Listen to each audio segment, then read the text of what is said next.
dari setelah sudah 7 menit lebih daripada Mas. Oke, injury time sudah. Silakan. Baik, baik. Assalamualaikum warahmatullahi wabarakatuh. Selamat. Terima kasih kepada para speaker, para pembicara yang sudah bergabung atau sudah join dalam acara sharing session dalam rangka memperingati Hari Ulang Tahun Kota Bekasi yang ke-26 dengan tema Bahagia Kota Bekasiku, Jaya Negeriku.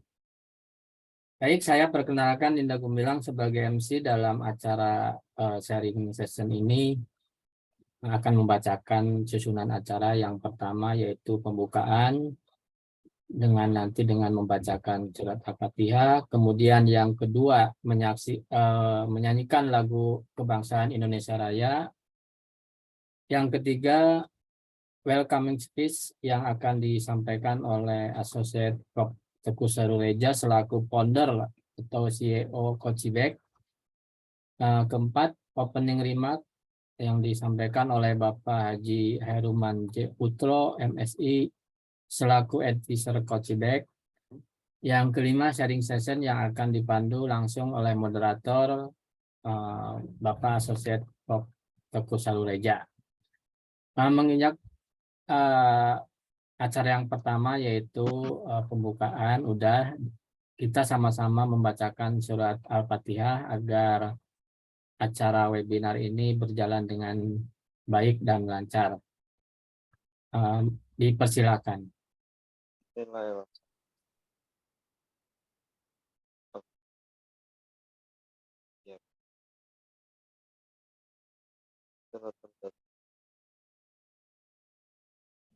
Terima kasih.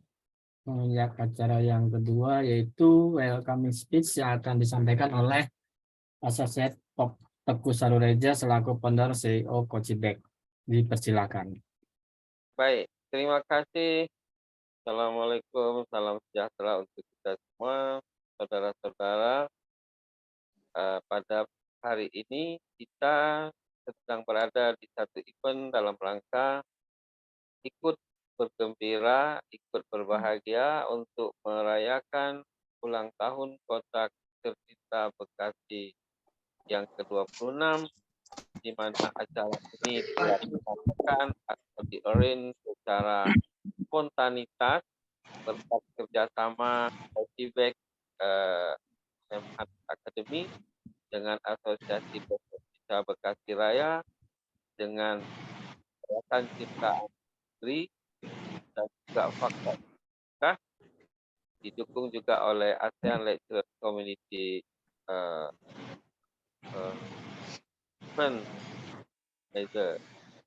Oleh karena itu pada kesempatan ini saya mengucapkan terima kasih kepada penasihat Kang Khairul yang telah berkenan berjumpa dengan saya dalam rangka membicarakan event yang sifatnya spontanitas keceriaan untuk memikirkan wajah Kota Bekasi. Yang kedua, terima kepada semua kontributor yang akan sharing pendapat maupun pandangan terkait dengan kemajuan kita masing-masing di negaranya yang mungkin saja bisa menjadi masukan untuk kita, baik di Indonesia maupun di Malaysia maupun di Thailand, Brunei dan sebagainya yang akan join nanti. Terakhir, terima kasih kepada semua anak-anak muda Kota Bekasi dan sekitarnya yang telah berkenan hadir untuk join, karena memang arahan penasehat Kocibek supaya banyak anak muda yang berbicara, supaya DPRD dalam hal ini mempunyai akses untuk merekam apa yang sebenarnya anak-anak muda Kota Bekasi dan Bekasi ke hadapan. Semoga apa yang kita lakukan hari ini memberikan sedikit atau setetes kontribusi Kota Bekasi yang hari ini kita rayakan. Dirgahayu Kota Bekasi, semoga warganya bahagia dan negara kita tanpa jaya. Thank you, Kang Indah. Kita kembali ke Baik, terima kasih kepada Asosiat Prof. Teguh Sarweja selaku founder CEO Coachback. Selanjutnya opening remark yang akan disampaikan oleh Bapak Haji Khairuman Puto MRI selaku advisor Coachback. Dipersilakan Bapak. Terima kasih. Assalamualaikum warahmatullahi wabarakatuh. Waalaikumsalam. Innalhamdulillah wassalatu wassalamu ala Rasulillah wa ala alihi wa la haula wa la quwata illa billah. Alhamdulillah di siang hari yang cerah ini, sekalipun mungkin sebagiannya agak mendung, kita dapat bertatap muka melalui Zoom secara virtual dalam acara yang dikaitkan dengan Hari Ulang Tahun Kota Bekasi ke-26, Bahagia Kota Bekasi Jaya Negeriku. Satu kesempatan yang terima kasih sudah difasilitasi oleh Associate Profesor Sarweza, rekan-rekan semuanya yang berbahagia, baik yang berada di Indonesia, ada Associate Profesor Dr. Wawan Hermansyah selaku Ketua Asosiasi Dosen Indonesia Kota Bekasi.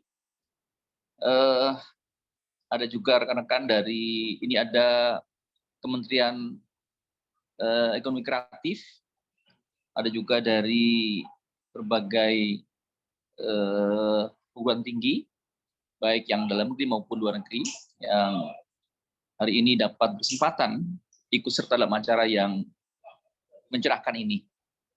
Sungguh hari ulang tahun sebuah kota merupakan momentum yang sangat strategis untuk melakukan review, mengevaluasi bagaimana pencapaian kemajuan sebuah kota, sehingga alangkah baiknya forum ini dapat menjadi sarana untuk sekaligus sharing, memberikan masukan, mereview perkembangan kemajuan, serta menyerap aspirasi masukan dari para pemuda, khususnya yang ada di Kota Bekasi, karena mereka lah yang nanti akan mengisi, menerima estafeta keberlanjutan pembangunan maupun pembangunan Kota Bekasi.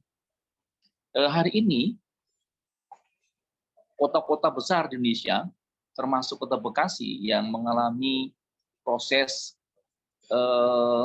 metropolitan, yaitu proses menjadi kota besar dengan penduduk yang sudah hampir mendekati 3 juta, menghadapi tantangan tersendiri dalam membingkai, mencari balance, keseimbangan antara kemajuan kota berupa kemajuan infrastrukturnya, di samping bagaimana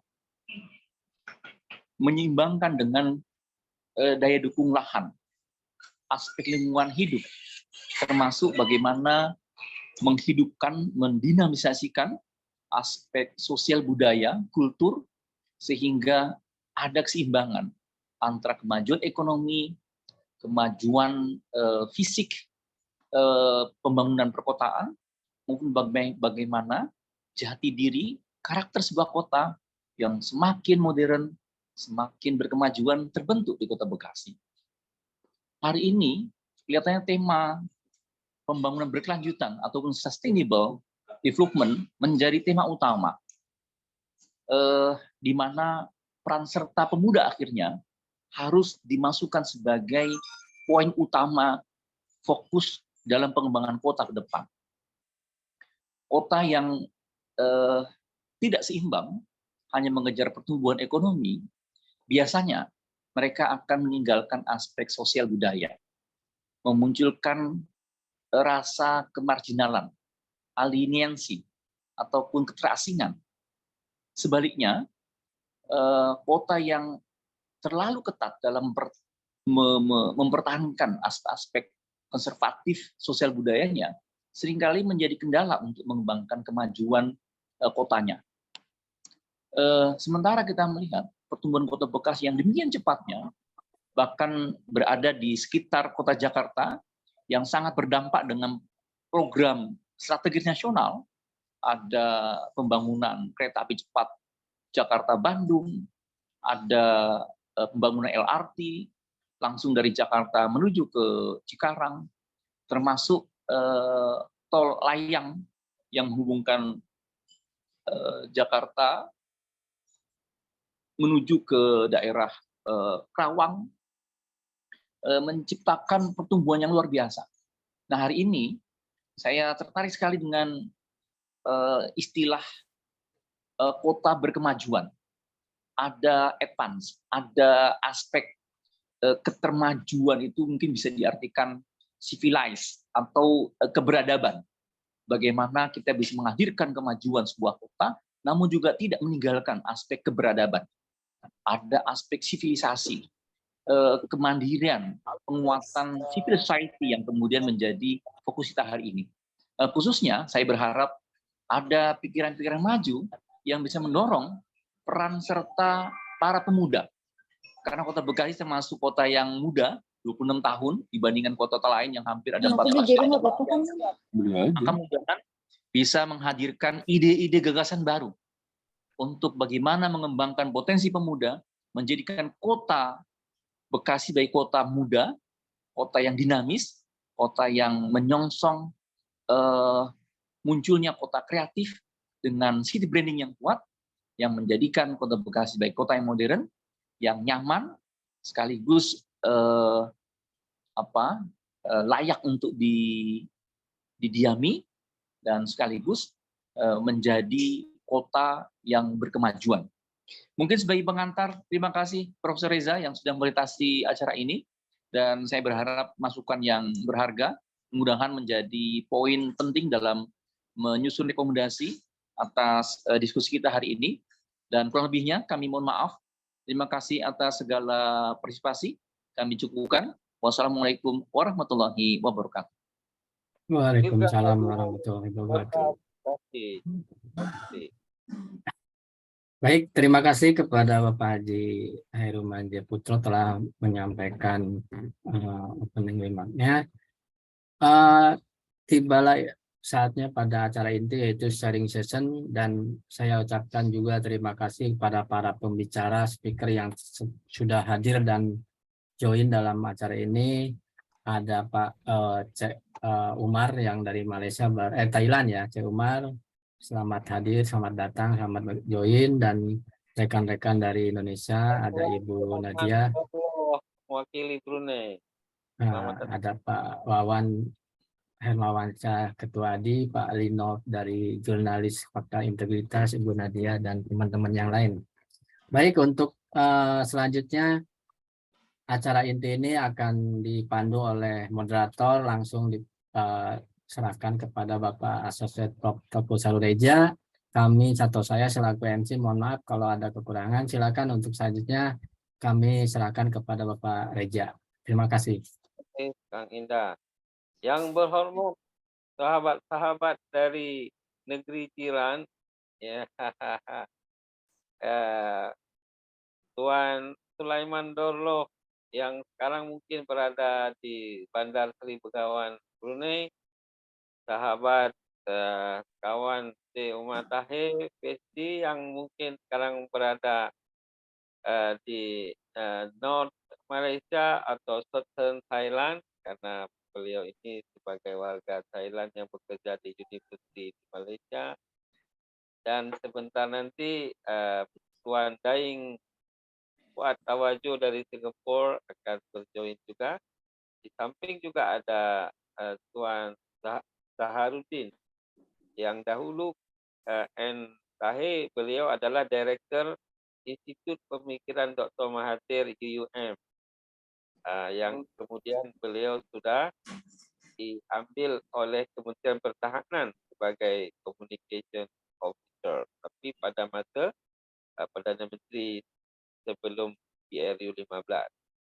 Jadi dia pun selalu dijemput di televisyen Malaysia untuk bercakap perkara sosiopolitik Malaysia, yang hari ini sudah lebih hangat lagi dengan announcement SPRM dan lain-lain. Tapi ini bukan perkara yang Muna cakap itu, tapi namanya news di mana-mana dah ada pula. Okey, saya sebagai moderator akan mengatur masa yang bercakap 7 sampai 15 minit. Kita akan nanti ada Ibu Nadia, ini adalah founder CEO dari Cahaya Anak Negeri Foundation. Kawan-kawan, ini adalah The Smart Woman Bekasi yang alhamdulillah beliau untuk kedua kalinya akan ke Amerika karena mendapatkan scholarship. Kali ini dia mendapatkan untuk program yang menarik sekali. Itu dulu sudah pernah juga, sekarang mendapatkan lagi, memang very smart.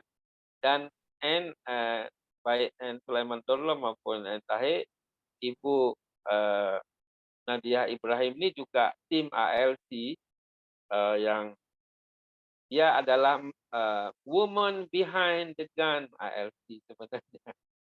Kemudian ada Kang Wawan Hermawansah sebagai Chairman Bekasi City Lecturer Community.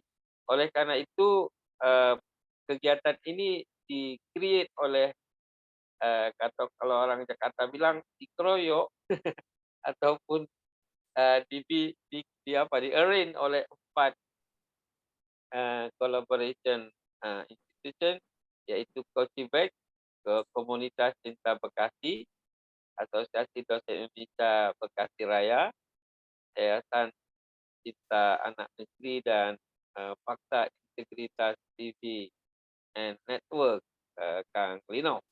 Karena itu saya menjemput secara berurutan Kang Wawan sebagai co-host dari program ini, kemudian Ibu Nadia. Selepas itu saya minta Sulaiman Dorlo, kemudian baru Cik Tahir, sebab kalau Cik Tahir takut kualat karena Cik Sulaiman Dorlo lebih senior daripada Cik Tahir. Betapapun mereka berkawan juga sebagai orang-orang yang ternama di Total Time. Tanpa membuang masa lagi, untuk masa 7-10 minit kami jemput, kami undang, kita persilakan Asisten Profesor Wawan Hermawansah, the Chairman of ASEAN Indonesian Lecturer Community Bekasi City. Mangga. Mangga itu jom. Bahasa Sunda itu. Oke. Kang Wawan, Pak cakap bahasa Sunda sikit biar Pak Tahir, Pak Sulaiman Dorlo ini paham apa kalau tentang apa. Jadi ping atau macam mana bahasa Sunda. Ya. Atur nuhun Pak Reja sareng rerencangan. Terima kasih Pak Reja dan teman-teman. Ya. Bahasa Sunda sedikit Pak, karena ini kita ini antar kota di ASEAN, jadi biar ya Pak Reja, assalamualaikum, hatur nuhun ulemana nya abdi nama Wawan Hermawansah, abdi di asli di Banten ya, ayeuna dumuk di Bekasi. Ya. Jelas suaranya Pak Reja? Ya, jelas. Jelas. Jadi salam jumpa ya. Perkenalkan saya Wawan, saya asli dari Banten, tinggal lama di Bekasi ya. Jadi saking lamanya ya sudah jatuh cinta sama Bekasi, sama kota Bekasi. Kumar rencangan sehat? Oh, sudah cukup, nanti nggak paham Pak Sulaiman Dorlo. Gimana kabarnya, semua sehat? Baik. Alhamdulillah. Baik, assalamualaikum warahmatullahi wabarakatuh.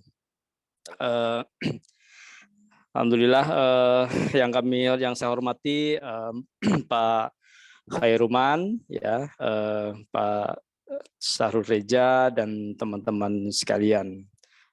Alhamdulillah pada hari ini bertepatan dengan hari ulang tahun Kota Bekasi, dan tentunya dengan usia yang sudah cukup dewasa ini, perlu saya yakin banyak hal yang bisa dilakukan jauh lebih baik dibandingkan dengan tahun-tahun sebelumnya.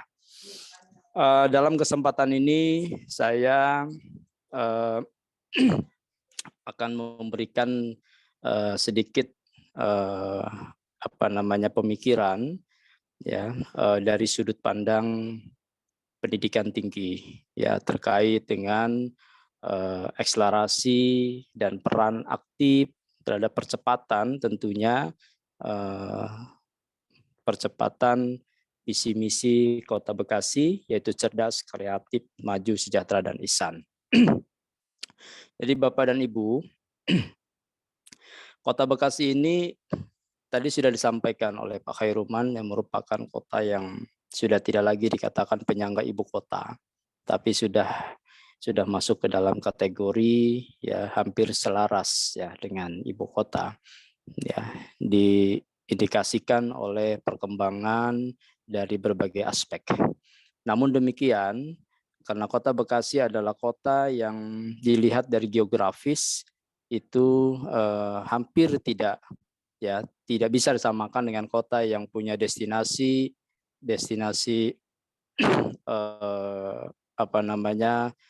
yang bisa dijadikan kunjungan destinasi tourism ya, sehingga Kota Bekasi merupakan kota yang mengedepankan ya fungsi-fungsi jasa perdagangan juga diharapkan menjadi fungsi yang menjadi nilai tambah dari pendidikan.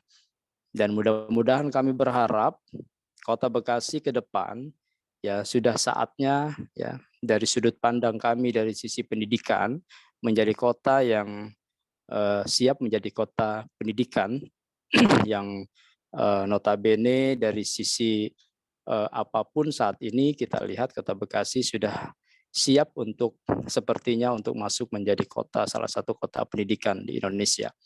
Bapak dan Ibu, pertama yang kami ingin sampaikan adalah sebuah konsep pemikiran yang sudah lama kami perhatikan dari sudut pandang teknis di lapangan, juga dari sudut pandang regulasi yang saat ini banyak digulirkan hal-hal baru, hal-hal yang memiliki tantangan yang cukup baik ya buat perkembangan pendidikan di Indonesia.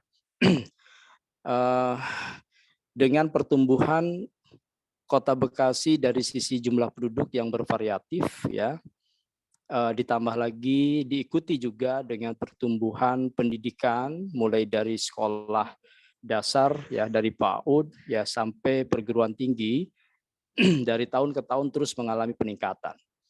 Dari sudut pandang perguruan tinggi di Kota Bekasi ya sudah ada sekitar 37 perguruan tinggi yang notabene perguruan tinggi ada sekitar 30% itu berasal dari perguruan tinggi di luar Kota Bekasi. Artinya di sini Kota Bekasi merupakan kota yang cukup strategis ya untuk pengembangan pendidikan ke depan. Perguruan tinggi besar yang di luar Kota Bekasi tertarik untuk mengembangkan pendidikan di Kota Bekasi. Itu artinya bahwa hasil analisa dan hasil mapping dari sudut pandang potensial market dan potensial human resource, Kota Bekasi merupakan kota yang perlu menjadi dan dijadikan sebagai kota yang cukup strategis dalam hal pendidikan. Ditambah lagi ya perguruan di bawah perguruan kita masing-masing cukup 15 menit. Baik. Jadi kami ingin menyampaikan satu konsep, itu adalah teras sharing education konsep.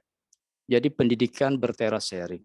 Artinya mulai dari perguruan tinggi sampai kepada PAUD sekalipun itu bisa saling memberikan sebuah nutrisi keilmuan dari sektor informal maupun formal.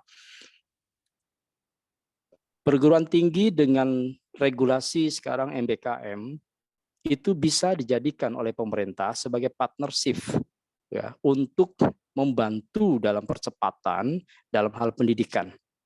Semua program studi yang ada di perguruan tinggi saya pikir bisa disimbiosikan di dalam proses tridharma perguruan tinggi kepada segmen-segmen sekolah yang ada di Kota Bekasi.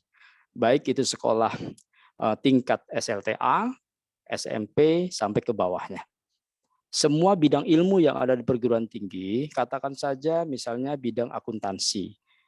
Ya, maka SMK yang ada program studi akuntansi mestinya memerlukan pengkayaan, peningkatan mutu dari sisi pembelajaran, dari sisi kemampuan guru dan sebagainya, yang terdiri dari ribuan guru yang ada di Kota Bekasi yang sangat mungkin kurang cukup kalau mengandalkan pendanaan dari pemerintah dalam hal pengembangan SDM. Sehingga peran perguruan tinggi disinilah letak strategisnya. Sehingga dengan pengembangan dan implementasi tridharma diarahkan kepada proses peningkatan mutu guru. Sehingga konsep teras sharing education ini ya menggambarkan sebuah transfer knowledge dengan kendaraan tridharma dan kendaraan MBKM kepada sektor-sektor pendidikan formal ya, baik tingkat SMA, SMK sampai dengan pendidikan PAUD ya. Tahun beberapa tahun yang lalu sekitar 2016 kami melakukan survei dari segmentasi kemampuan guru SD se-Kota Bekasi yang mampu melakukan pengenalan terhadap literasi digital. Karena hal itu merupakan hal yang wajib dimiliki kemampuan dasar TIK oleh guru-guru baik swasta maupun negeri. Apa yang terjadi saat itu? Dari 400 guru yang kita ambil sampelnya dari perwakilan kecamatan, disimpulkan bahwa hanya 30-40% guru-guru SD, sekali lagi guru SD yang mampu ya menggunakan TIK dalam proses pembelajaran. Itu 2016. Artinya di sini ada gap yang cukup besar ya dengan keterbatasan anggaran, keterbatasan SDM yang dimiliki pemerintah khususnya di Kota Bekasi. Ini fakta. Ya, kalau ini tidak disimbiosikan dengan perguruan tinggi, ya ini akan menjadi persoalan ya yang tidak ada solusi. Makanya peran perguruan tinggi yang notabene saat ini di Kota Bekasi, pemerintah Kota Bekasi sudah membantu kami dari perguruan tinggi dengan membantu sudah 3 tahun berturut-turut membantu mahasiswa yang asli Kota Bekasi mendapatkan bantuan perkuliahan. Ini artinya simbiose ini sudah masuk ke dalam takaran implementasi. Bukti ada sinergitas antara Pemkot dengan perguruan tinggi. Nah, ini bisa dilanjutkan ya lebih detail lagi dengan konsep teras sharing education concept. Dengan harapan jika ini terjadi dan terus dilakukan, insya Allah dalam waktu yang tidak lama tahun-tahun berikutnya, Kota Bekasi akan menjadi kota yang bagus tingkat pendidikan dari dasar maupun perguruan tinggi. Demikian Pak Reza. Terima kasih Pak Ketua. Ladies and gentlemen, teman-teman semua, kita akan menjemput kawan dari negeri sebelah. Pertama, saya persilahkan dulu biar nanti selang-seling ya. Kita kemudian sebelahnya itu Dr. Sulaiman Dorlo adalah senior lecturer yang sekarang menjadi visiting professor di University Sultan Syarif Kasim kalau saya tak silap di Brunei Darussalam.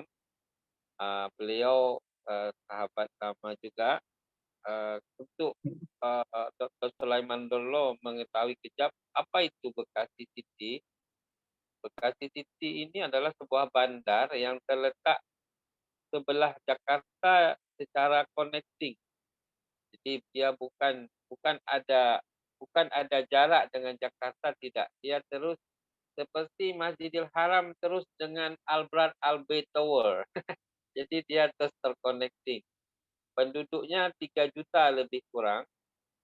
Kemudian dia ini mempunyai banyak sekali ekonominya dalam service, terutama MICE, Meeting, Intention, Convention, dan Exhibition. Jadi bandar ini adalah satellite city. Jadi orangnya kalau tengah hari ramai berada di Jakarta karena bekerja, Jadi macam orang Selangor pergi ke Kuala Lumpur macam itu. Begitu lebih kurang sedikit Kota Bekasi yang kami nak dengar dari Tuan Dr. Sulaiman Dorloh yang sekarang mungkin sedang berada di Brunei Darussalam di Bandar Seri Begawan. Macam mana pandangan Tuan untuk sebuah bandar supaya citizenship-nya happiness dan produktif? Apa yang mesti dipikirkan atau dicadangkan supaya so far so good. Dipersilakan Dr. Sulaiman. Assalamualaikum warahmatullahi taala wabarakatuh. Salam. Dapat didengar suara ya? Bagus. Very Bagus clear. ya? Dapat dengar. Jelas. Jelas, very clear, Ya. very clear. Salam dari Brunei Darussalam. Assalamualaikum warahmatullahi taala wabarakatuh. Saya ingin memperkenalkan, saya adalah Sulaiman Umar Abdullah, berasal daripada Patani, Thailand. Jadi saya sekarang bertugas di Universiti Islam Sultan Syarif Ali, Brunei Darussalam, sebagai pensyarah undang-undang berstatus kontrak 3 tahun ya. Sebelum ini saya bertugas di Universiti Pendidikan Sultan Idris, Tanjung Malim Perak, Malaysia. Masa saya bertugas di Sultan Idris, Universiti Pendidikan Sultan Idris, Tanjung Malim Perak, saya sempat dengan Prof. Pak Rijal ya, ada satu kita buat mengenai dengan, saya dah lupa tajuk, mengenai dengan dissolution consolidation, saya lupa tajuk yang dibentangkan pada hari itu. Okey, mengikut apa yang saya cuba nak terapkan ataupun nak sedikit memberi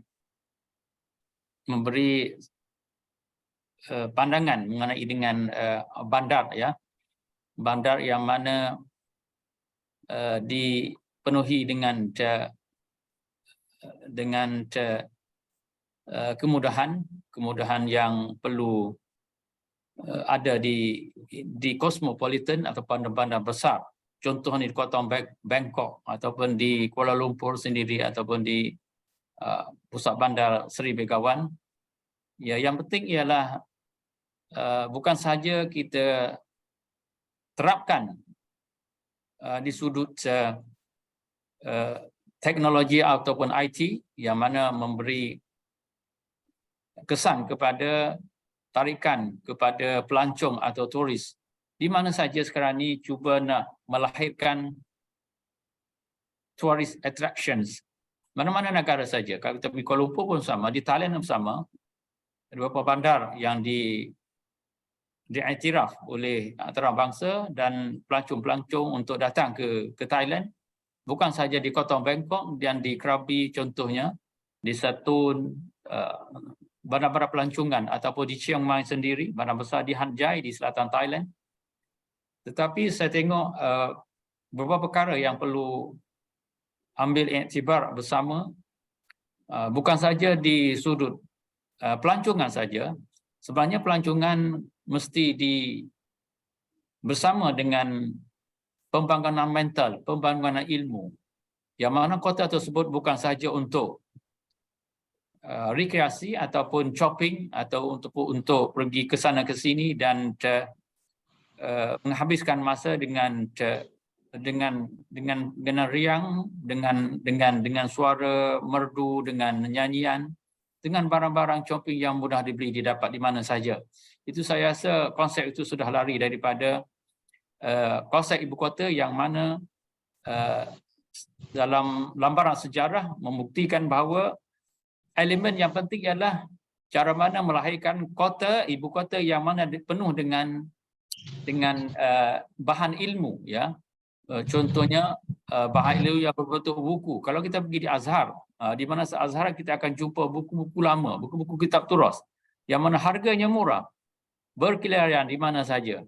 Dan di Bangkok pun ada. Kalau kita pergi di Bangkok, di maaf, saya lahir di Thailand, di Petani. Saya pernah saya pernah hidup di Bangkok berapa lama, berapa tahun. Saya nampak ada ciri-ciri bentuk yang cuba melahirkan ilmuwan dalam bandar. Walaupun susah untuk mendapatkan space ataupun sudut untuk membaca buku, tetapi diberi ruang untuk mempamerkan buku-buku yang lama, buku turah dan buku kontemporari. Begitu juga di Bandar Seri Begawan, kita terdapat bahawa bukan diberi peluang kepada turis untuk melancong ke sana sini, mereka juga diberi peluang untuk mempelajari Islamic Malay Heritage yang berkeliaran di Bandar Seri Begawan. Contohnya, kita ada 2 buah universiti, di antaranya UPSB yang mana adalah institusi pengajian tinggi yang termasyhur di Brunei Darussalam, melahirkan guru agama dan guru konvensional.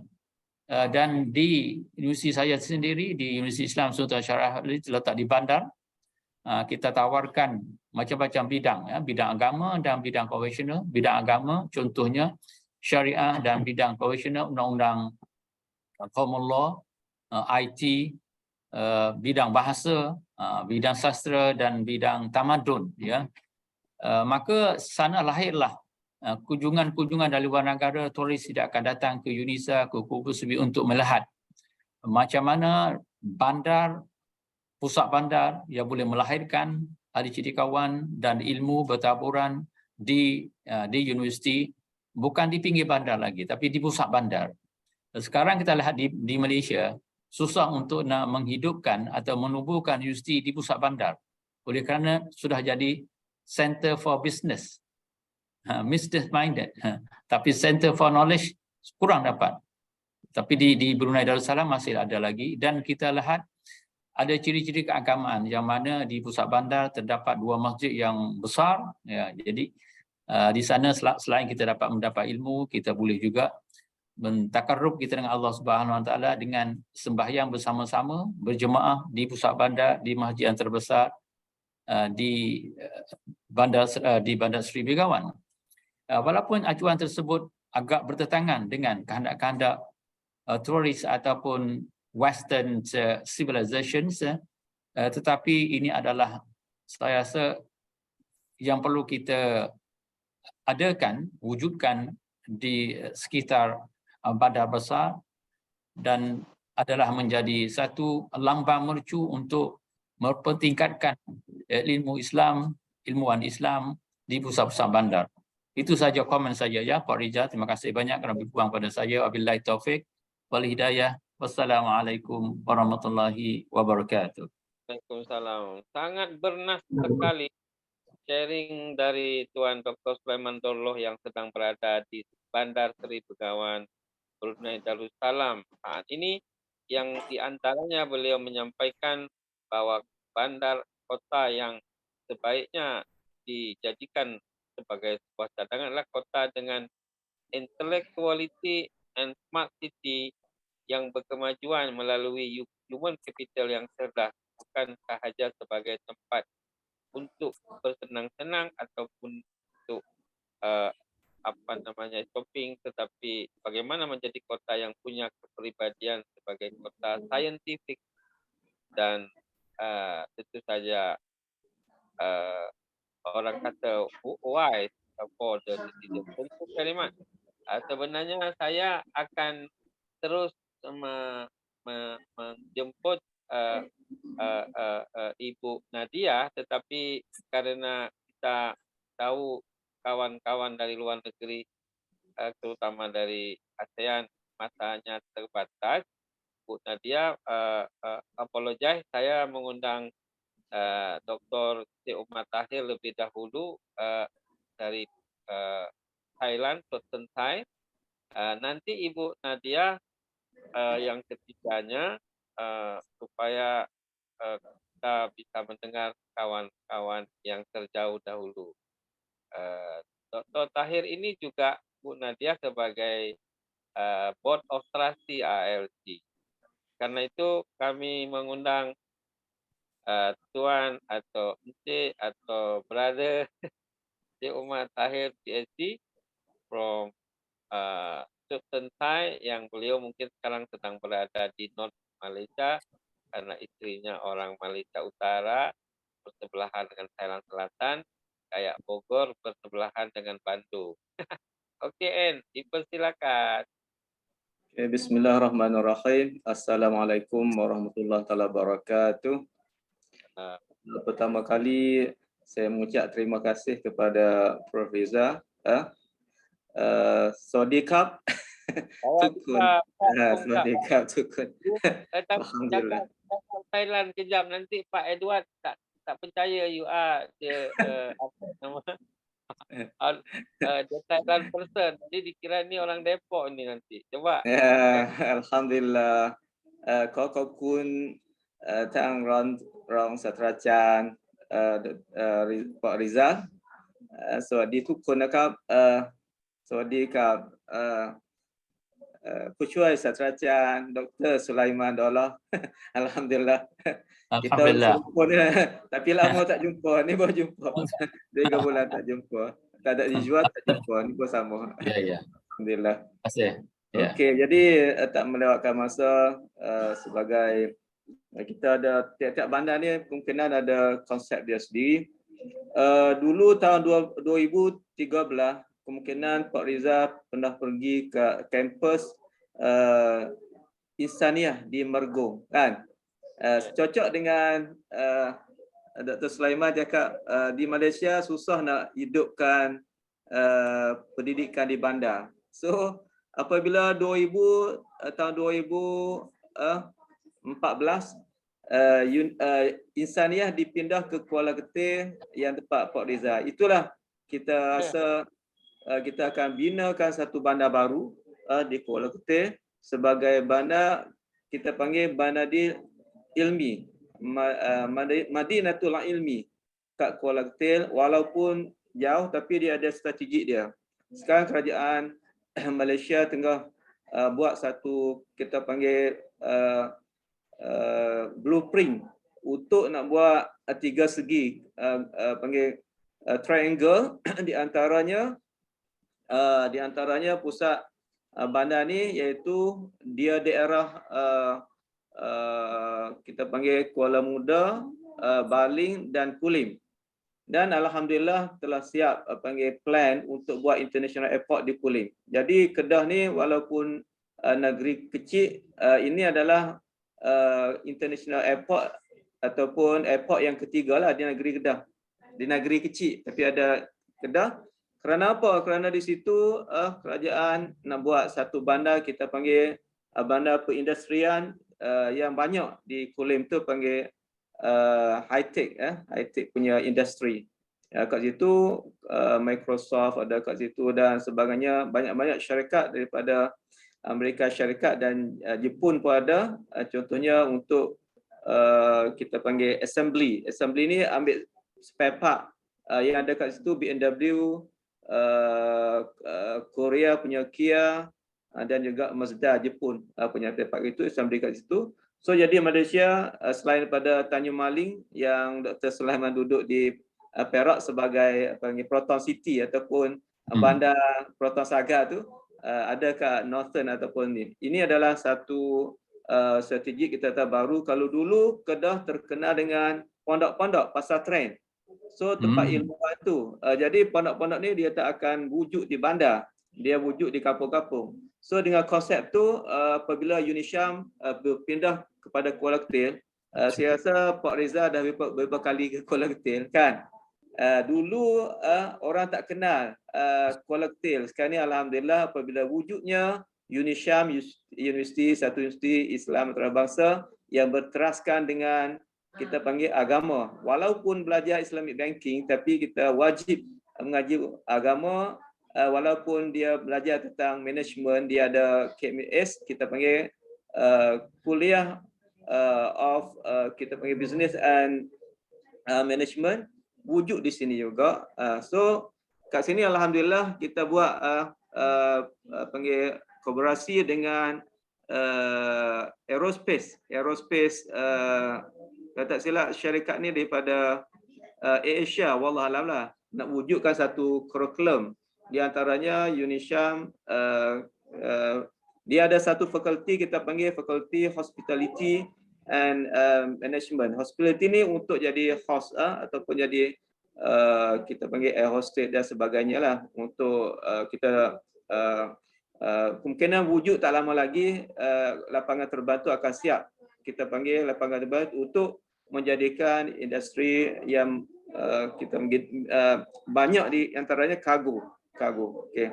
Itu satu perubahan. Saya rasa kita tak boleh tengok satu-satunya bandar yang lama, tapi kat Kuala kita ni apabila UniSham wujud, kemungkinan 9 tahun ataupun 8 tahun perkembangannya sangat pesat di sini. Dan konsep di sini adalah kemungkinan kita menteraskan bukan kemajuan hanya duniawi iaitu bisnes, tapi kita berteras kepada panggil ukhrawi, iaitu kita mewujudkan tiap-tiap masjid itu alhamdulillah banyak juga masjid yang dihantar-hantar oleh guru-guru yang beragama, bertauliah untuk mengajar di segi agama. Contohnya kitab-kitab tua. Contohnya saya sendiri alhamdulillah saya mengajar kitab Warisi, iaitu yang dikarang oleh Syekh Abdul Qadir Al-Mandali. Mandali ini adalah, kalau tak silap saya, kawasan Aceh kot, Mandali.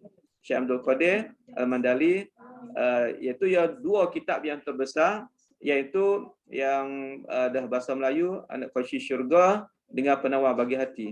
Ini berteraskan kepada panggil rohani dan jismani. Yang itu. Saya rasa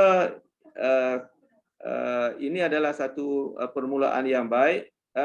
Kalau kita nak banding dengan Bandar Hanjai, Bandar Hanjai sekarang ni dibanjiri oleh pelacung-pelacung daripada Malaysia. Kalau saya nak balik ke Thailand, tak boleh balik di hari cuti sebab banyak pelacung. Iaitu bandar yang kita kata status penginapan yang murah, makan yang berbagai dan murah juga. Sebab tu kalaulah ada panggil motif untuk nak makan sedap-sedap, nak duduk selesa dan penginapan yang murah-murah, itulah banyak di Bandar Hanjai. Itu konsep dia. Walau bagaimanapun itu adalah kemungkinan filosofi ataupun tujuan orang duniawi. Kita tahu kata Thailand ni adalah negara yang dimerintah oleh orang bukan Islam. Walau bagaimana di Hanjai juga ada universiti. Universiti Hanjai, dan di Hanjai juga sebagai hub halal, iaitu dia ada panggil satu hub halal yang ditubuh di Prince of Songkhla University, ataupun kita panggil dia ada satu institut kat situ. Itu satu perkara lah yang lagi akan datang, insya-Allah. Kalau ada masa kita akan hurai betapa panggil majunya panggil bandar-bandar yang kita kata kalau dulu bandar kecil tapi di-develop ataupun dibangunkan oleh insan-insan. Satu lagi konsep yang saya nak bagi tahu, sebagai kita tahu di Malaysia ada panggil dia nak membangunkan Malaysia Madani ataupun civilized. Malaysia ni dia tonggak yang terakhir tu lain daripada panggil kita panggil yang pertama Madani ni kemapanan, kesejahteraan, daya cipta, hormat, keyakinan, akhir sekali ihsan. Saya rasa semua bandar ni kalau ada yang belakang sekali yang paling penting ihsan. Dalam surah Al-Mulk yang kita selalu baca, Allah Taala kata tak tengok panggil Tabarakalladzi biyadihi al-mulk wa huwa ala kulli syai'in qadir alladzi khalaqal mauta wal hayata Allah Taala jadi ni kita ni panggil untuk panggil astabiqu khairat tu, melombakan buat baik tu. Ihsan ahsan itu untuk membuat baik itu adalah satu perkara yang semua agama patut ambil. Ihsan ni bukan hanya Islam dah, tapi semua agama untuk kita belum buat baik. Yang baik ni semua agama kata baik, tapi semua agama kata contohnya tentang maisir, berjudian, panggil prostitusi ataupun pelacuran atau benda-benda yang penipuan, itu semua tak baik. So kalau ada baik ihsan ni alhamdulillah, kita kata kalaulah Malaysia ada konsep Madani ni, dia ada satu tonggak ihsan ni, saya rasa patutlah bandar-bandar lain untuk intrak ambil tonggak yang ke akhir ni. Jadi alhamdulillah, jadi kita sebagai agama Islam ni kita ada 3 tonggak kan. Iman, Islam, ihsan. Maka iman kemungkinan bergantung kepada tauhid, Islam bergantung kepada panggil benda amali, sebagai sembahyang, puasa, insya-Allah kita akan puasa ni, dan akhir sekali ihsan.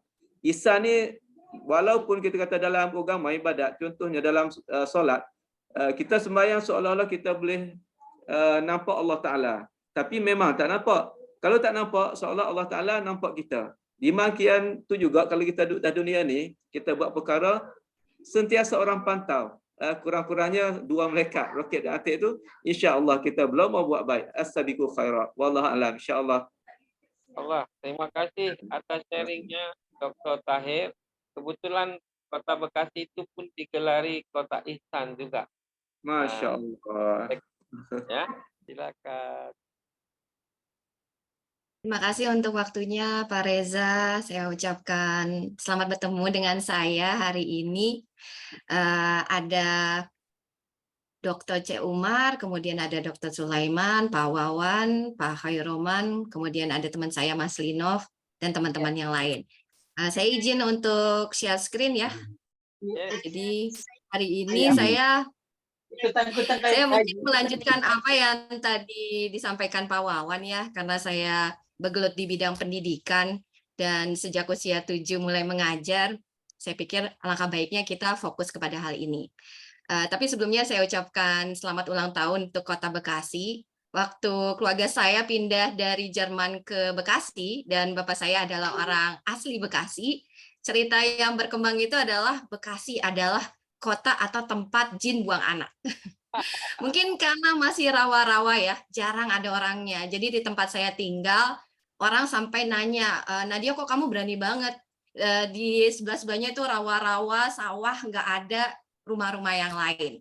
Tetapi alhamdulillah tahun pun berganti, Kota Bekasi kini menjadi kota metropolitan berdasarkan hasil riset atau survei dari World Atlas. Untuk Kota Bekasi ternyata sekarang menurut survei ini penduduknya terbanyak kedua di Indonesia. Artinya jumlah manusianya itu luar biasa banyak, 3 juta lebih. Dan ngomongin sedikit tentang profil saya, tadi Pak Reza sudah menyebutkan alhamdulillah tahun ini insya Allah saya akan berangkat ke Amerika karena mendapatkan beasiswa Fulbright. Ada beberapa kampus yang sudah memberikan penawaran. Saat ini kemungkinan besar akan ke Ohio University. Jadi doakan saja mudah-mudahan lancar untuk PhD-nya. Selain di Asian Lecturer Community, tadi juga sudah disebutkan, saya founder dari Cahaya Anak Negeri. Kemudian saya bergelut juga dengan teman-teman di Bangun Kota, Ijmi Orda Bekasi. Lalu yang minat di bidang ekonomi kreatif, saat ini saya menjadi salah satu dari 6 trainer ekonomi kreatif Jabar, pilihan British Council dan Kreasi Jabar. Kemudian ada Bekasi Creative Hub, ada yang baru juga Indonesian Homestay Association, dan saya juga pengajar di Institut Kiami. Oke, nah sekarang kalau ngomongin tentang pendidikan, ada satu pertanyaan yang muncul. Apakah anak-anak usia dini itu seharusnya wajib membaca, menulis, dan berhitung sebelum masuk SD? Jawabannya dikatakan tidak ya, anak TK, anak PAUD itu tidak perlu bisa baca, tulis, dan hitung. Tetapi faktanya berapa banyak keluarga, berapa banyak ibu-ibu yang tidak memaksa atau menuntut anaknya bisa baca, tulis, hitung sebelum masuk SD. Kenapa? Karena ketika masuk SD, pelajaran yang diberikan itu sudah sangat berat. Beda halnya ketika saya masih sekolah di Jerman. Jadi ketika di Jerman tidak ada baca tulis pada saat di TK. Di TK ini kita lebih fokus kepada permainan, bergelut dengan alam, kemudian kita diajarkan untuk lebih berpikir kritis, menjadi individu-individu yang memiliki kepribadian yang unik. Dan otomatis dari sini apa yang ditanamkan adalah kita harus memiliki rasa kasih sayang kepada teman. Kita diberikan kesempatan menjadi pemimpin di dalam kelompok kita. Kita diberikan peluang untuk eksplorasi, berpikir kreatif, mengembangkan rasa seni kita, dan yang paling utama adalah mengembangkan kepribadian kita. Nah, yang saya lihat di ruang lingkup Indonesia, Ini seperti sebuah gelas yang masih kecil, tapi kita paksa untuk penuh. Saking penuhnya, maka air yang ada di gelas ini menjadi tumpah. Karena otak anak-anak ini diforsir untuk melebihi kapasitas, kemudian juga kita kurang fokus kepada karakternya, maka yang ditimbulkan adalah rasa stres yang tinggi, kemudian anak-anak yang sulit berkreasi, ada kurang empati, yang akhirnya pada ujungnya menimbulkan perundungan dengan jumlah yang banyak dan juga menghalalkan segala cara agar nilai kita tinggi.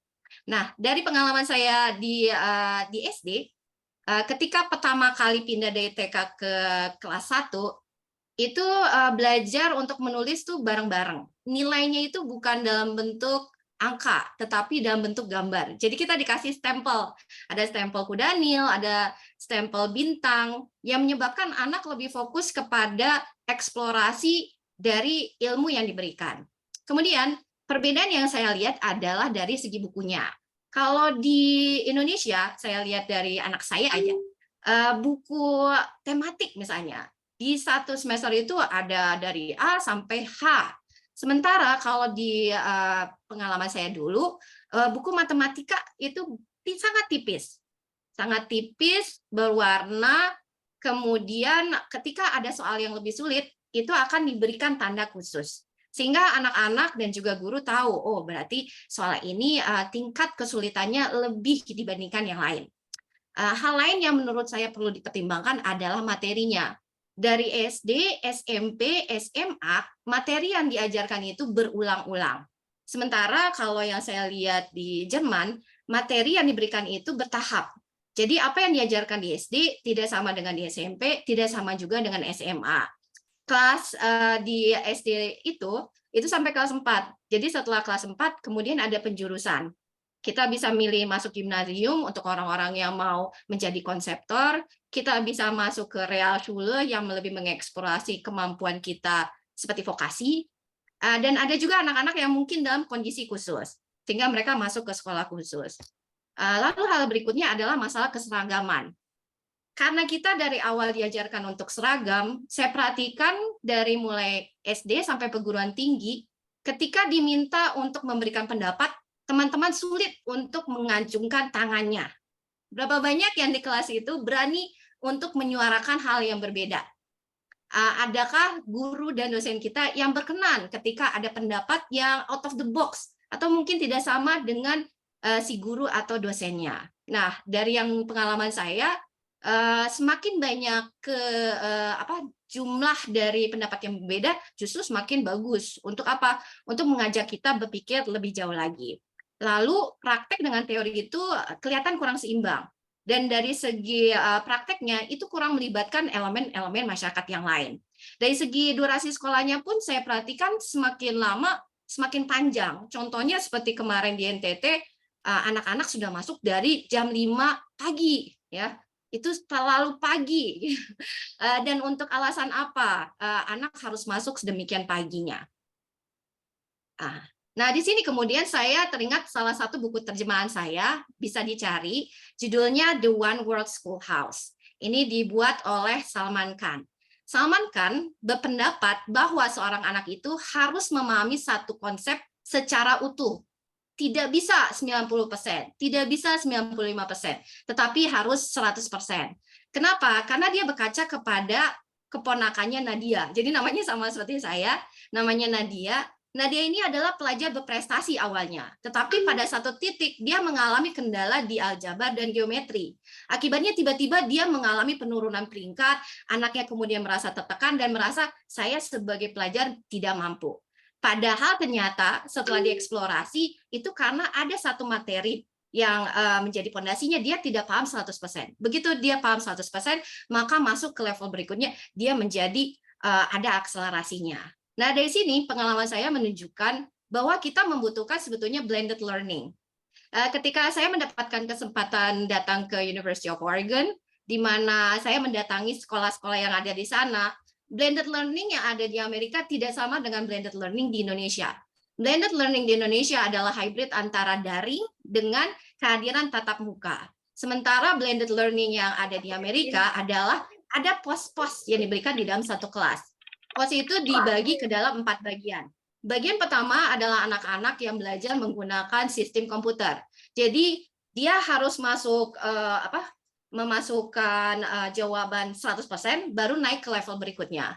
Kemudian ada POS di mana anak bisa bertanya kepada guru. Ada POS ketiga di mana anak-anak berdiskusi dengan temannya. Dan POS keempat adalah belajar mandiri. Sehingga satu kelas levelnya tidak sama. Saya sempat bertanya kepada guru yang ada di kelas yang saya masuki, ketika ada satu anak di tengah kelas meninggalkan ruangan. Dan saya tanya, kenapa anak itu keluar kelas? Rupanya anak ini akan mengikuti sertifikasi kemampuan membacanya dia.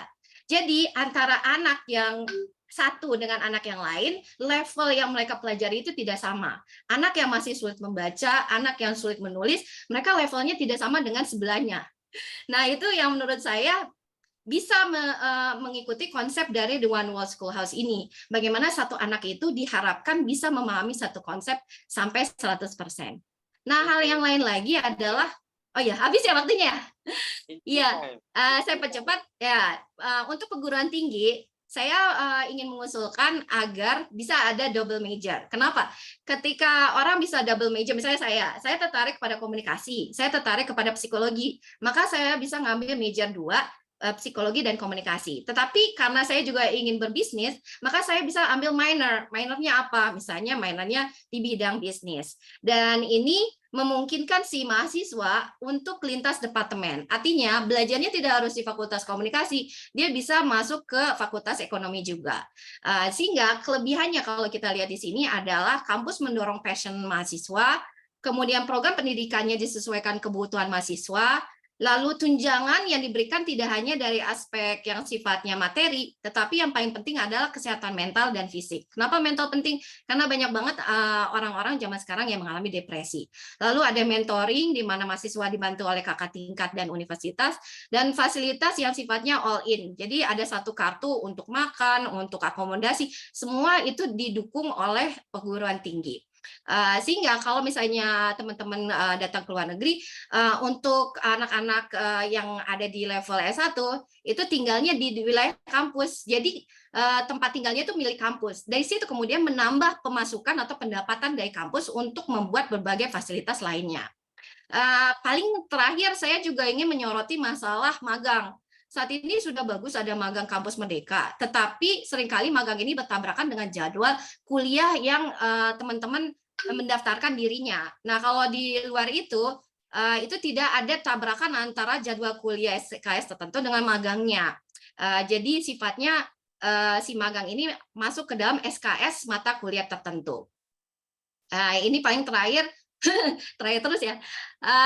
Kalau untuk program S2 dan S3 ada teaching assistantship, research assistantship, kita perbanyak research centernya, lalu kemitraan lintas negara kalau bisa. Karena sekarang ada banyak negara, mudah-mudahan ke depan bisa ada lebih banyak kolaborasi di antara kita. Terima kasih banyak. Itu dia, smart lecturer and smart socialpreneur. Thank you. Kita bersyukur ada seorang pekerja di Kota Bekasi yang sangat banyak pengalaman. Kang Indah, kita akan mengundang Dr. Zaharuddin yang dulu beliau adalah Direktur Institut Pemikiran Dr. Mahathir di Universitas Utara Malaysia. Tapi dia WA saya barusan masih dalam meeting. Kalau beliau belum ada, maka kita mengundang Mas Dimas yang pemuda atau Mas Tino yang akan cakap 10 menit karena ini semua ada recordernya, mudah-mudahan bisa didengar oleh stakeholder.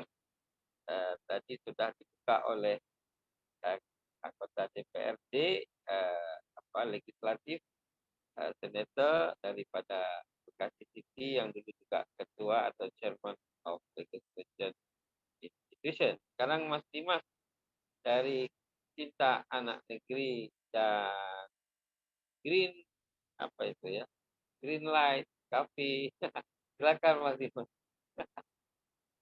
Terima kasih Pak Reja. Semuanya assalamualaikum warahmatullahi wabarakatuh. Jujur sangat senang rasanya ketika diundang sama Pak Reja untuk berbicara tentang ide dan gagasan anak muda saat ini di ulang tahun Kota Bekasi yang ke-26. Jujur nama saya Muhammad Dimas Angga Saputra, biasa dipanggil Dimas. Saat ini saya berstatus masih mahasiswa akhir di salah satu Institut Setiami di Kota Bekasi dengan jurusan Administrasi Bisnis Internasional. Dan saya adalah salah satu dari anak pembina dari Yayasan Cahaya Anak Negeri, Ibu Nadia Habidin. Selamat sore Ibu Nadia. Yeay.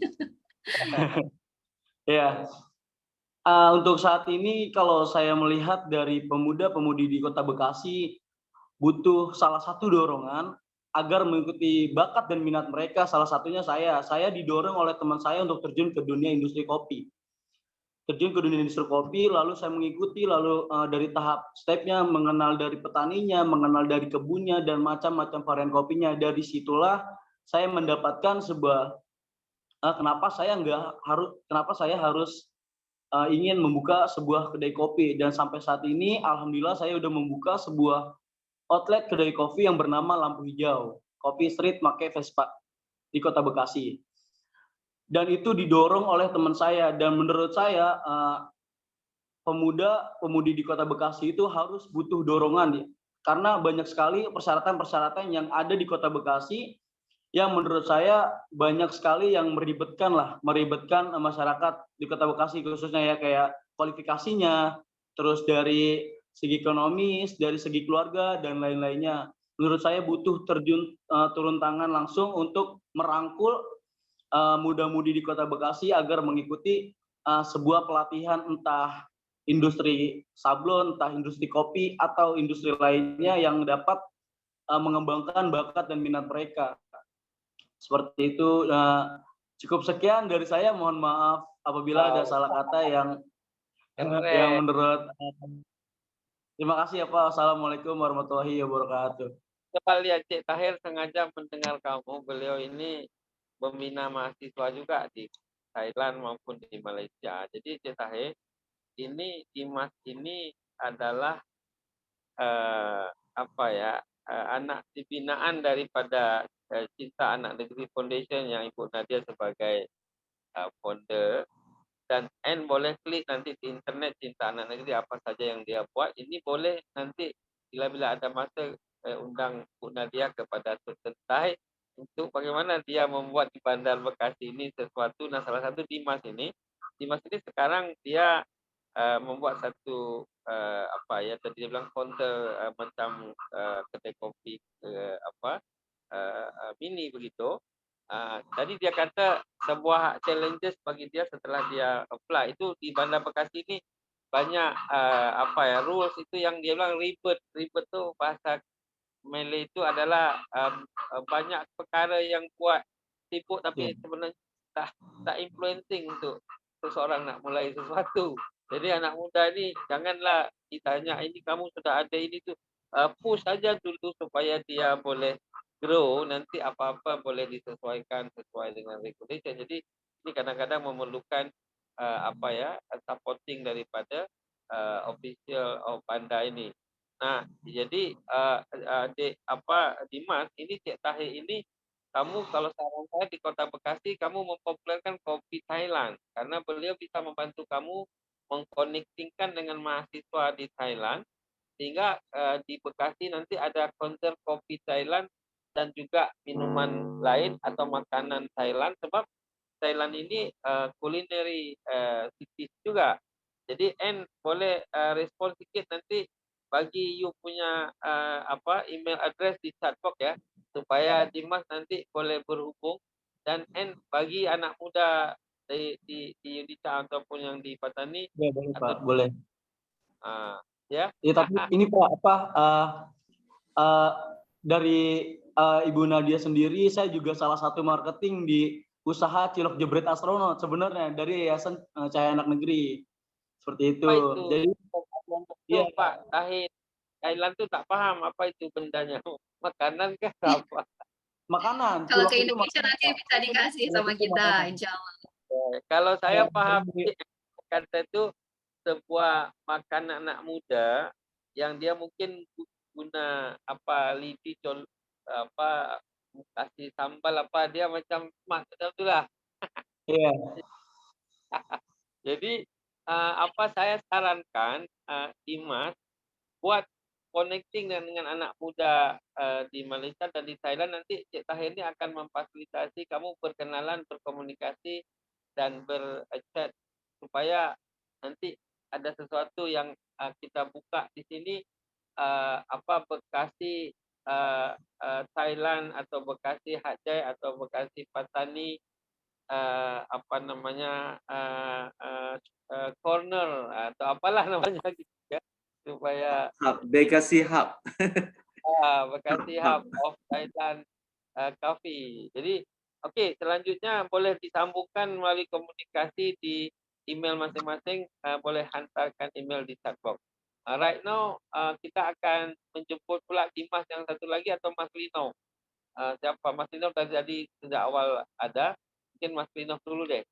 Kita mau dengar apa dia kata. Ini Mas Lino ini adalah entrepreneur, dia juga trainer apa namanya macam-macam public speaking ke apa segala, tapi dia juga jurnalis TV. Dia juga ada bakso bahagia, kalau makan bakso dia terus happiness. Oke, mana dia Mas Lino? Kalau memang bisa cakap sekarang silakan. Tapi kalau Pak Zahar sudah maju, sudah datang boleh juga. Indah, siapa yang sudah join dari kontributor? Kang Indah, kalau misalnya dari Pak Zahar Ya. Ya siap Prof. Sebelum asar. Silakan. Soalnya saya tak lihat you punya kamera saat ini. Mungkin boleh. Oke, terima kasih. Assalamualaikum warahmatullahi wabarakatuh. Salam. Ya, terima kasih Prof dan semua kawan-kawan yang telah bergabung di Zoom ini, terutama dari kawan-kawan profesor-profesor, doktor-doktor atau ahli di dunia pendidikan baik di Malaysia, Thailand, Singapura dan semua yang tergabung dalam ALC, Asian Lecture Community. Ke mana? Saya tak nampak lagi. Nggak kedengeran ya? Kedengeran banget, tapi kameranya atau YouTube-nya. Oh iya, siap. Oke. Nah. Ya. Ya. Oke, izin share screen. Boleh. Masanya 10-12 menit ya, jangan lupa. Siap. Oke. Ya, ini nama Prialinov. Ini sebenarnya cuma profil aktivitas sehari-hari. Ini profil dari tahun 2008, ini sudah lama nih, makanya masih muda. Aktivitas bersama pengusaha, bersama global marketing, teman-teman dari Singapura, Malaysia, dan waktu masih kuliah dulu.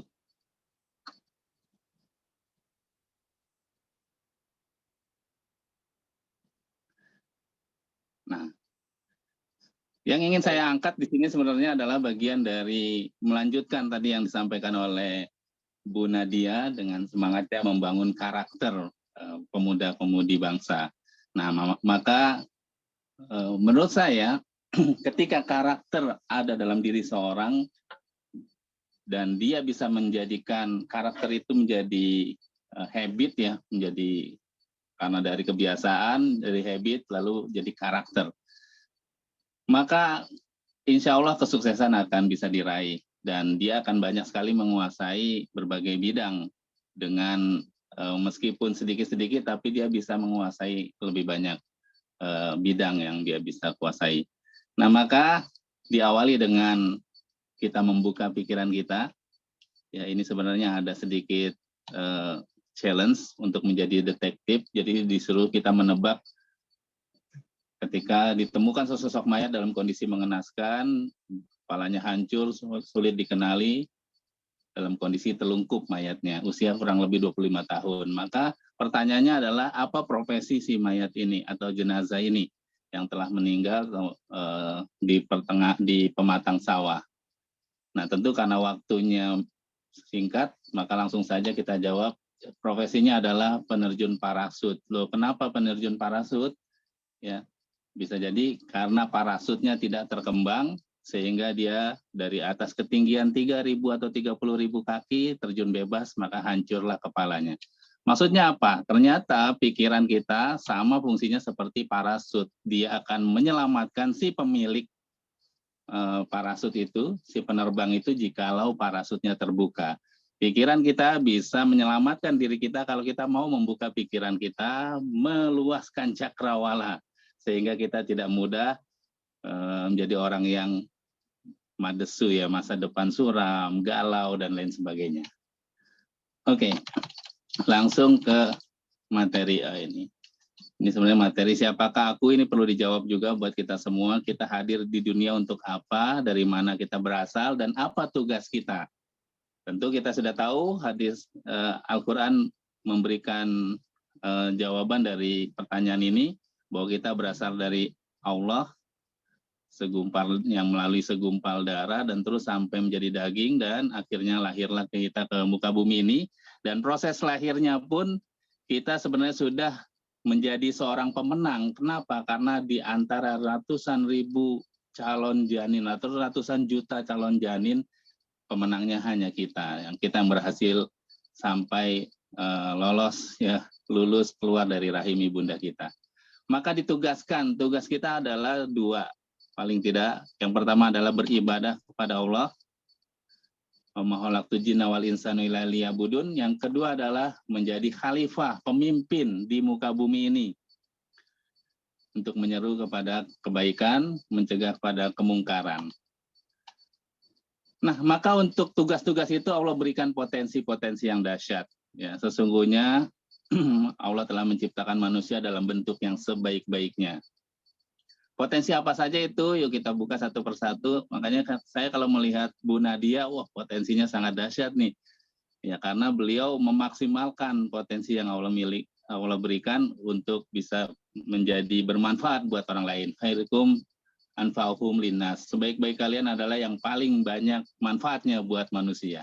Potensi pertama Allah berikan kita ya, DNA ya. Di dalam tubuh manusia terdapat 1 triliun sel, dalam satu sel terdapat 23 pasang kromosom, dan satu kromosom terdapat 3 miliar DNA.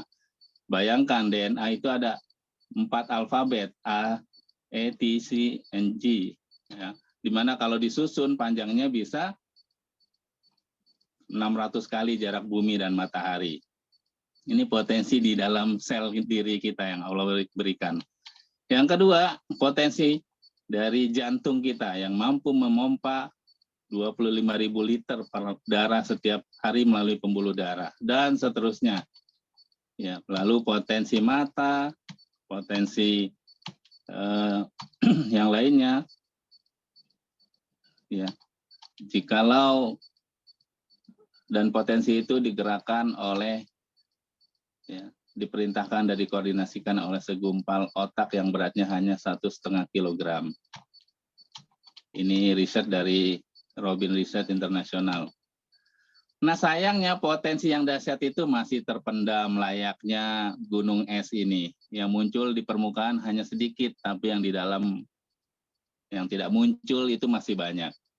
Saya yakin potensi-potensi seperti Dimas tadi ya, dan juga kawan-kawan yang lain masih bisa di-upgrade lagi, dimunculkan lagi ya. Tentunya bersyukur ketika ada orang yang dorong, ada orang yang jorokin, ada yang orang maksa gitu ya.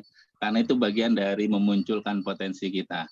Karena boleh jadi ya, karena keadaan terpaksa itulah potensi kita muncul. COVID-19 ini berapa banyak orang yang akhirnya bangkit dari potensi-potensi mereka bisa muncul karena keadaan terpaksa di PHK, tidak punya uang, tidak bisa keluar rumah, akhirnya mereka muncul ide-ide untuk belajar dan akhirnya berhasil.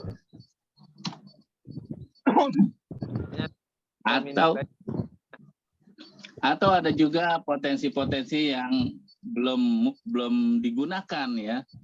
Seperti contoh gambar ini. Coba apa pendapat Anda tentang gambar ini? Ada orang kerja keras sudah, kerjasama sudah, tolong menolong sudah, tapi ada yang salah.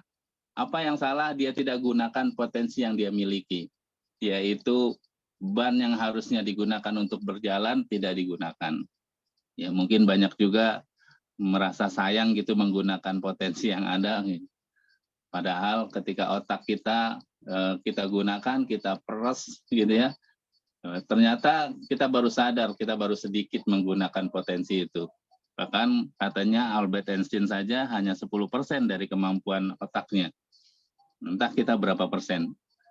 Maka manfaatkan ya, potensi yang Allah titipkan untuk kita jadikan sarana untuk menjalani tugas kemanusiaan, yaitu menjadi hamba Allah, dan yang kedua menjadi khalifah di muka bumi ini. Nah, pernah dengar ayat ini? Ini salah satu yang membuat saya akhirnya jadi ketika belajar itu diinspirasi dengan ayat ini. Yarfa'illahu lazina amanu minkum walazina utul ilma darajat.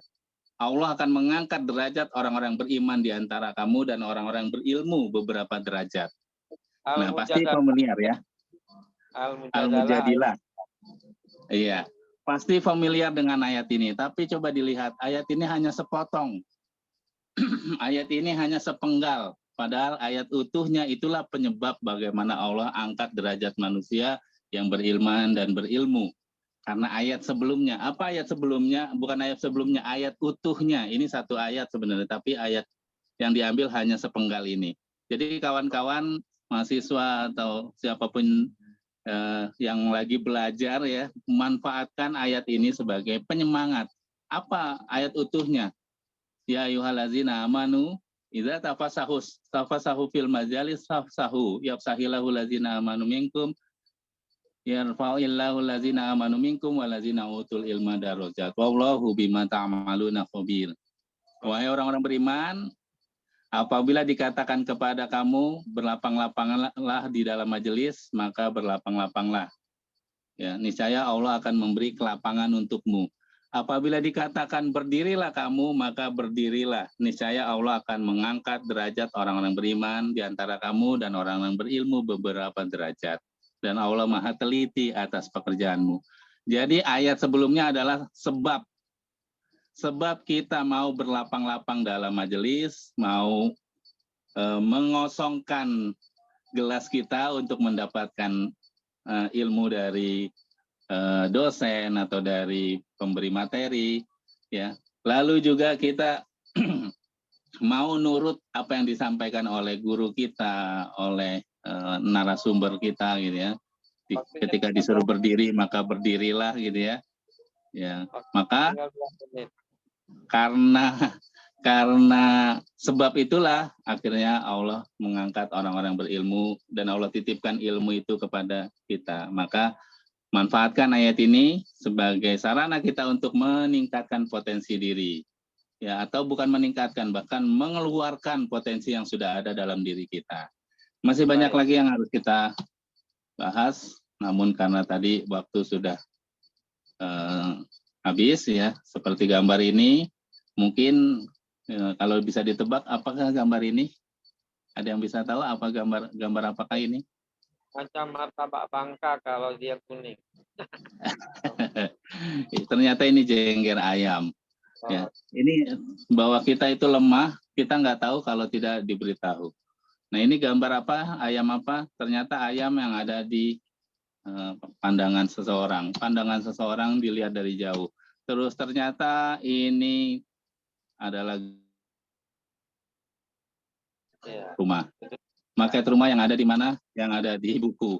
Yang ada di mana bukunya? Ada di kapal pesiar. Apa betul ada di kapal pesiar? Ternyata bukan, tapi ada di bus. Apa betul ada di bus? Ternyata ada di TV.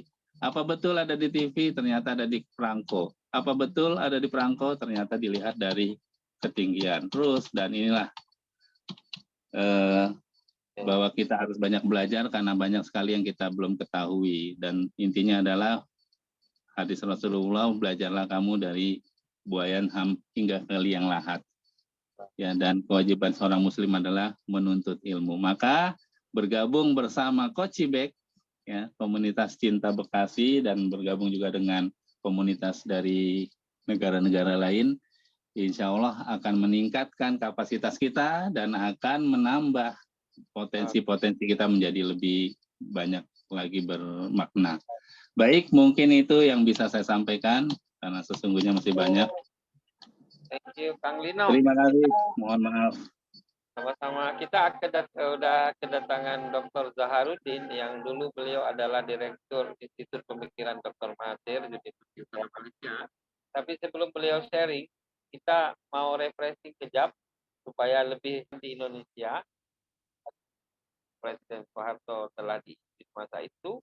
Dan saya kira apa yang berlaku di Malaysia sekarang sedang dalam keadaan turbulent. Kita dengarkan Dr. Zaharuddin yang dulu saya kenali awal beliau adalah Direktur Institut Pemikiran Dr. Mahathir di Universitas Utara Malaysia, dan kemarin beliau dipercaya sebagai Communication Officer di Kementerian Pertahanan Malaysia, dan sekarang adalah beliau orang independen yang boleh bercakap apapun, dan kita persilakan. Sila, Ya, saudaraku Syarul, sehat ya. Alhamdulillah, mantap. Itu topinya apa? Tengkolok. Itu dia ada dari Jawa Timur. Oh, dari Jawa Timur. Wah, sudah ada cabang di Jawa Timur. Oh ya, itu ada Ibu Nadia yang pergi dengan Fulbright ke Amerika. Dia dulu kecilnya di Jerman, dia pernah juga sekolah di Amerika, dan kemudian sekarang mendapat Fulbright lagi untuk ambil PhD. Alhamdulillah. Orang-orang Indonesia semuanya mantap-mantap, hebat-hebat semuanya. Ini semua di bawah asuhan Prof. Syarul semuanya ini. Adilah masing-masing ada Tuhan pun. Oke, saya boleh insya Allah 5 menit kita payah slide, kita hanya bicara sahabat orang kata kedai kopi saja. Tapi kopi kok saya nggak ada kopi. Saya hanya ada ice. Jadi kalau kita bicara, kita terus saja Pak Syarul, kita pikirkan ini sudah. PowerPoint you nak buat sendiri atau main saya silakan, karena saya sebenarnya di luar ini, saya hanya gunakan handphone ini. Tolong jadi share PPT-nya yang sudah saya share. Ya, silakan. Kenapa nampak mudah daripada saya nih?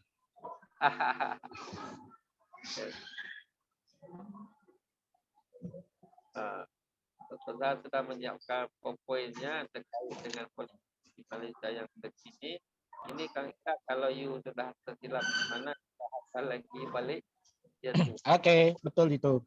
Political stability in Malaysia. Hari ini kita akan membicarakan tentang kestabilan politik di Malaysia. Kenapa politik perlu stabil? Itu saya rasa Prof. Syarul lebih pandai dari saya. Politik harus stabil di mana-mana juga. Saya selalu memberi analogi. Analogi cukup mudah. Kalau rumah tangga kita tidak stabil, apa jadi?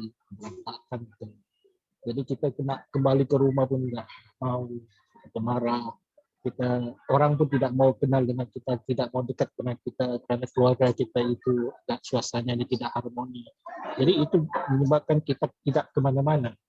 Jadi political stability itu adalah cukup penting untuk mana-mana negara, tidak kira Malaysia, Indonesia, atau apa juga. Kerana kemajuan sesebuah negara itu diukur daripada kestabilan politik. Mari kita tengok slide yang kedua. Kalau kita lihat di sini, apakah itu yang kita mengukur political stability index di Malaysia? Kalau kita lihat 2014 kita ada 0.27, kita ada 0.26, kemudian jatuh 14, 15, naik kembali. Apa yang terjadi? Mudah saja. 2016 ketika itu adalah kasus YMDB. Begitu tinggi kasusnya, menyebabkan keadaan politik kita agak tidak stabil. 2017 makin tinggi suasana kehidupan orang bicara tentang YMDB. Sekarang peranda negara, orang itu tidak mau datang ke negara kita karena rasa integriti negara Malaysia itu cukup rendah. Kemudian 2018. Kenapa tiba-tiba terus naik? Kerana ketika ini, Prof. Syarul pun juga tahu, saya juga telah berpindah daripada Institut Pemikiran Tengku Mahathir ke kantor Perdana Menteri pada 2018. Saya kerana itu menunjukkan bahawasanya rakyat sudah meyakini tentang politik negara ketika kepimpinan Perdana Menteri. Kita lihat kemudian jatuh 2019. Kerana apa? Kepincangan yang berlaku dalam politik dalaman yang agak tinggi. Okay. Yang akhirnya membawa kepada apa? Membawa kepada pertukaran kerajaan pada 2020. Bila bertukar kerajaan itu nampak begitu rendah sekali. Dan mereka yang memimpin pada hari ini, Tan Sri Mahyudin, walaupun saya pernah bekerja dengan beliau, hari ini kita tahu sudah punya kasus di mahkamah. Kemudian 2021 sudah nampak peningkatan kembali. Kerana apa? Sudah ada pergerakan untuk menjadikan kerajaan itu stabil.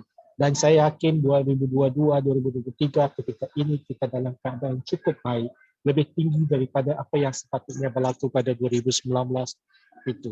Jadi apa yang kita nak mengatakan di sini, kalau kita lihat pada indeks yang sedia ada, ini indeks yang dikemukakan oleh The Economist. Kenapa The Economist yang membicarakan tentang indeks politik? Kerana kita harus tahu politik dengan ekonomi itu bergerak rapat. Ya, tidak ada bezanya antara politik dan ekonomi. Kemajuan ekonomi bergantung kepada kestabilan politik. Politik tidak stabil, ekonomi juga akan jatuh. Kita lihat saja di Indonesia, bagaimana kestabilan politik yang telah dibawa. Saya tidak membicarakan, tidak menyokong siapa, ya, tapi telah dibawa oleh Pak Jokowi itu sendiri. Bagaimana melihat ekonomi di Indonesia itu sendiri meningkat. Bagaimana Pak Jokowi juga mengangkat timbalan presidennya daripada kalangan musuhnya sendiri. Kerana apa? Kerana untuk menjadikan kestabilan politik Indonesia supaya Indonesia dapat mengangkat ekonominya. Dan kalau kita lihat ketika ini, mungkin boleh dibanggakan rakyat Indonesia ketika ini bahawasanya ekonomi Indonesia lebih baik daripada ekonomi Indonesia. Kerana apa? Mudah juga. Kerana kestabilan politik yang sedia ada. Kita lihat slide yang seterusnya. Kalau kita lihat apakah political situation di Malaysia, kalau kita katakan bahawasanya tahun 2021, 2022 itu sudah berlakunya satu permasalahan apabila berlakunya pilihan raya di Melaka dan Johor. Kenapa Melaka dan Johor? Kerana ini adalah percubaan yang cuba dilakukan oleh tampuk pemerintahan di bawah Barisan Nasional. Ini Pak Syarul cukup ahli dalam Barisan Nasional. Yang sekarang ini Barisan Nasional walaupun sudah memerintah 60 tahun, akhirnya terus kecundang. Itu tidak semestinya kita berada di tampuk selama-lamanya. Kehidupan kita ada seperti roda, ada di atas, ada di bawah. Tapi saya merasakan seperti Barisan Nasional ini seperti Golkar. Minta maaf ya. Ini kita menunjukkan bahawa Golkar ketika dulu merupakan satu partai yang cukup kuat, hebat. Ketika ini dia berada di bawah. Sama juga seperti Barisan Nasional.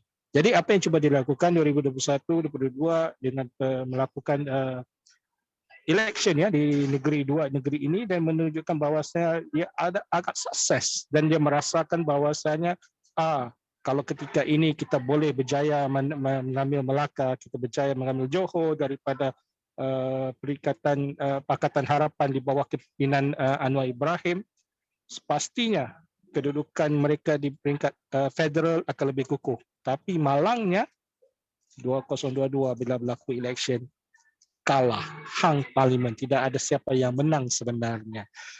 Ini menjadi titik tolak persoalan yang baru. Bila tidak ada siapa yang menang, siapa yang harus memerintah? Jadi kalau kita di rumah, kalau suami itu tetap memerintah, dia menang, dia kalah dengan istrinya, dia tetap memerintah. Tetapi kalau negara itu bagaimana? Negara itu kalau tidak ada yang menangnya, maka di sinilah kita perlu membuat satu keputusan bahawasanya bagaimana untuk kita menstabilkan negara. Kestabilan negara itu penting dengan adanya kerajaan. Ketika ini kerajaan boleh diwujudkan, kerajaan tidak boleh diwujudkan kalau tidak ada siapa yang menang. Jadi apa yang kita laksanakan? Maka yang di Pertuan Agong sebagai orang nombor 1 di Malaysia telah memutuskan bahawasanya siapa saja partai yang bertanding dalam tahun 2022 itu harus bersama-sama membentuk kerajaan, tidak kira jumlah kerusinya. Ini arahannya di Pertuan Agong. Maksudnya kita perlu ada kerajaan. kita perlu mengambil adaptasi daripada apa yang dilaksanakan oleh Indonesia. Kalau Pak Jokowi boleh mengangkat musuhnya yang bertanding bersama-sama untuk menjawab jawatan presiden sebagai timbalannya, kenapa di Malaysia tidak boleh sama-sama, tidak kira apa jua parti yang anda ikuti, sama-sama kita bentuk kerajaan. Tetapi yang menjadi masalahnya hanya bukan semua yang bersetuju. Parti yang dinamakan sebagai Perikatan Nasional yang diketuai oleh Tan Sri Muhyiddin Yassin, iaitu Bersatu, dan juga Parti Islam tidak bersetuju dengan cadangan ini. Maka mereka terkeluar dari kerajaan dan membentuk blok pembangkang. Stabil, bagi saya cukup stabil kerana kerajaan harus bergerak. Adanya yang bersetuju, ada tidak bersetuju. Kalau pergerakan kerajaan itu semuanya ke arah persetujuan, semuanya mengangguk kepala saja. Pak Syarul kata ya, semua dalam asosiasi kata ya.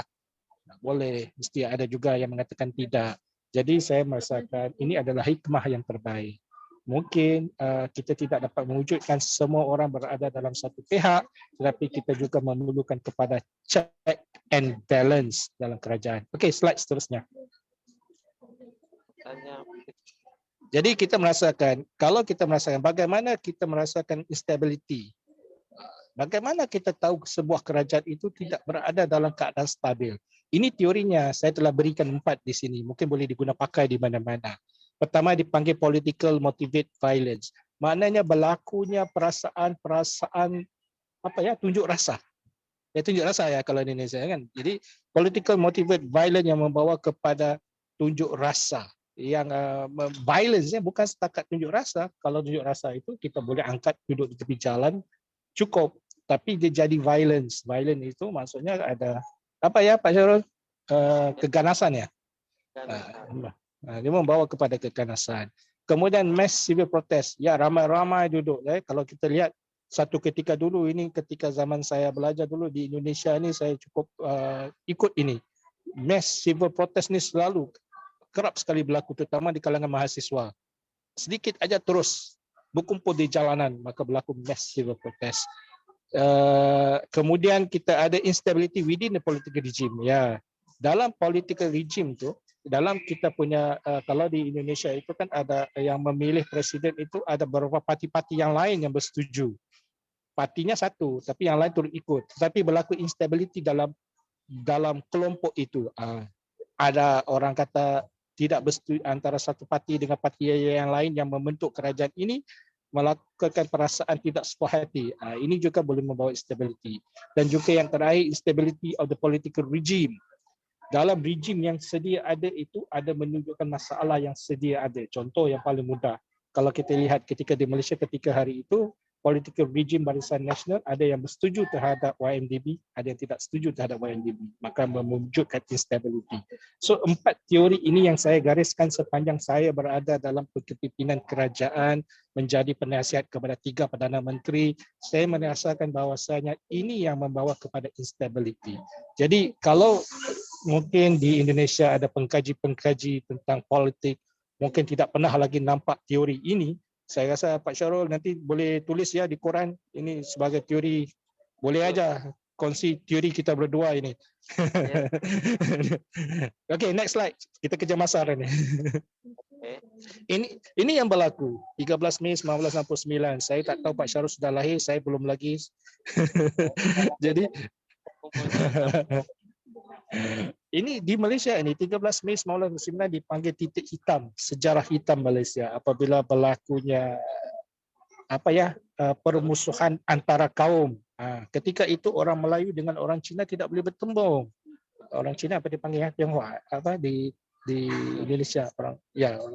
Jadi kita tidak boleh bertemu langsung kerana ini merasakan racial tension yang menyebabkan akhirnya berlakunya darurat. Terpaksa ditutup negara itu supaya dikawal daripada berlakunya pertumpahan darah. Ketika ini ya, tahun 1999 nak bercerita mungkin tidak betul, tapi kerana saya belum lahir, tapi menurut cerita-cerita dahulu, bahawasanya di mana-mana sahaja kita boleh membawa senjata, membawa parang, membawa apa saja. Kerana ketika itu dipanggil everybody free to kill anybody. Jadi kalau kita bunuh siapa-siapa ketika musim ini, agak sukar untuk kita dibawa ke mahkamah. Kerana memang berlaku permusuhan yang agak ketara. Kita tidak nak lagi perkara ini berlaku. Dan kita Malaysia mengharapkan 13 Mei 1969 ini sekadar menjadi lipatan sejarah yang tidak akan lagi kita buka. Okay, next slide. Jadi apa yang patut kita tahu? Sini yang harus kita gariskan di sini ialah how to ensure political stability. Jadi sama-sama kita harus memikirkan mungkin di setiap tempat keadaannya tidak sama.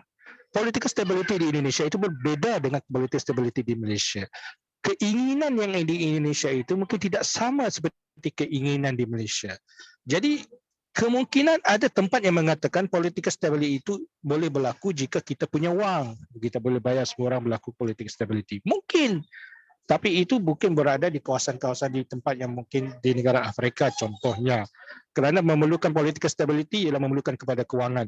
Tetapi apa yang kita perlukan? Saya rasa kalau dalam Nusantara ini yang pertama political stability itu akan berlaku apabila kita berpegang kepada ajaran agama. Minta ampun, minta maaf. Tapi kalau kita berpegang kepada ajaran agama, political stability secara tidak langsung akan berlaku. Itu harus penting kerana apa? Ajaran agama kita sudah menggariskan kita harus jujur, kita harus amanah, kita harus berusaha, kita harus mencari perdamaian, kita bukan mencari perbalahan. Kerana itu juga yang mewujudkan tentang political stability. Yang paling penting daripada political stability itu ialah kita nak menjadikan negara kita ini sebagai sebuah negara yang punya ekonomi yang kuat. Kenapa kita mahukan ekonomi yang kuat? Kerana kita percaya dengan orang Islam mempunyai ekonomi yang kuat, pastinya dia akan membayar zakat. Dengan membayar zakat itu akan membentuk negara. Membentuk negara apa? Negara kebajikan yang dapat membantu orang lain. Kerana itu kepentingan politik, kestabilan politik ini bukan sekadar untuk orang-orang politik, tetapi untuk keseluruhan rakyat. Saya rasa cukup Pak Syahrul, lebih 5 minit. Pengkongsian ini pun cukup hebat, sudah bagus. Pak Syahrul sudah mempunyai pahala yang cukup besar untuk sama-sama kita berkongsi ilmu ini. Baik, Terima kasih. Kalau mau lihat yang sebelumnya akan beri-recorded, tadi sudah dibuka oleh former chairman of Bekasi City Legislative. Jadi sangat baik. Okey, kami ada satu lagi kita kena dengar Ibu Suci. Kalau Ibu Suci bisa berbicara sekarang, boleh kalau kita berkumpul di Masjid Salam. Kang Indah, siapa yang ready sekarang untuk terakhir sebelum nanti kita kalau misalnya Ibu Tuti ini dia sedang sekarang di Bekasi 10 Maret ini sedang ada rapat paripurna di Parlemen Bandar Bekasi dalam rangka Bekasi Anniversary, di mana Datuk Bandarnya membentangkan apa-apa yang telah berlaku dan progres ke hadapan pada jam ini di Parlemen Bekasi. Jadi Parlemen Bekasi itu dari rumah saya kira-kira 2 kilometer saja. Jadi tadi Parlemen former chairman of Parliament sudah membuka dengan Jadi saya mengambil kesempatan ini Pak Syahrul mengucapkan selamat ulang tahun kelahiran Bekasi yang ke-26. Angka 26 ini angka yang cukup muda, cukup cergas. Jadikanlah Bekasi ini sebuah negeri kota yang cukup cergas untuk terus berlari. Kita harus mengejar yang lain untuk menjadi yang lebih ke hadapan daripada yang lain. Amin. Makanya tadi kita sudah mendengar sharing dari kawan Sultan Thai dengan mengupas tentang Hak Jaya City, dari apa yang dia paham dan dia tahu pun dari Bandar Seri Begawan. Tadi juga sudah ada sharing dari Tuan Sulaiman Torlo. Sebenarnya kawan kita dari Singapura, Datuk Daing pun mau sharing, tapi sekarang dia lagi dalam perjalanan. Okey, Kang Indah, kalau Ibu Tuti tidak bisa karena masih di rapat paripurna DPR, maka kita undang di Masjid Salam kalau ada lokasi di sini, karena kita memang akan berakhir sebenarnya 5 menit yang lepas, tetapi karena ada beberapa tadi yang kita selingin dengan lagu, maka kita 5 menit sudah lebih dari Bandung. Ada ini di Masjid Salam.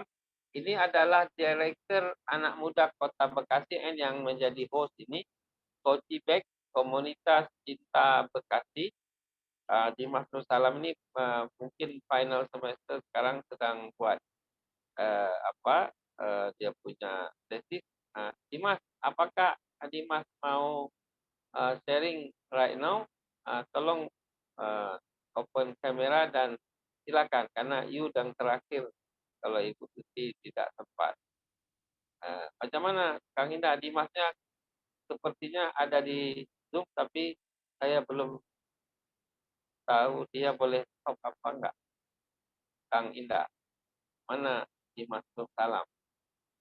Apa kiranya menurut anak muda ini Kota Bekasi ke depan yang diharapkan oleh anak muda? Halo, Dimas, mana? Are you ready ke nak sharing? Kang Indah, Dimasnya mana? Available kapan tidak? Mas Dimas atau Ibu Tuti bisa Ya. bicara, Ibu Tuti? Lu kalau emang beliau bisa, tapi saya tak tahu beliau masih di di DPRD Kota Bekasi, apa di dalam ruangan atau bagaimana. Tapi Tuti mungkin sudah live juga kali ya, karena tadi beliau sudah tadi. Ada di Zoom, ada Bu Tuti. Oh, masih ada ya? Masih ada.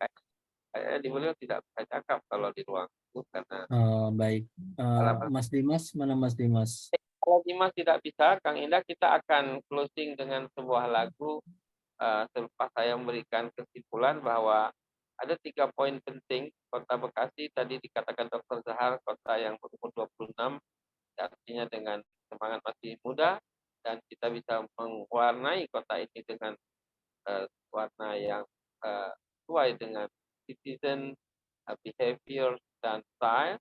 Dan tadi dari Dr. Sulaiman Dorloh mengatakan apabila di Bandar Sri Begawan Brunei Darussalam, dia tampak bahwa kota di sana menggambarkan sebuah kota berintelektual dengan karakter Islam yang kuat, di mana dikenali sebagai kepribadian banyak para ilmuwan yang ada. Karena memang kita tahu Brunei ini penduduknya cuma 500-600 ribu saja, jadi tidak terlalu sukar untuk mengkreat sebuah warna tersendiri. Kemudian dari Dr. Tahir menyampaikan di Hat Yai, sebuah kota di Thailand di bagian selatan yang sangat dikenal dengan kota kuliner, kota hospitality.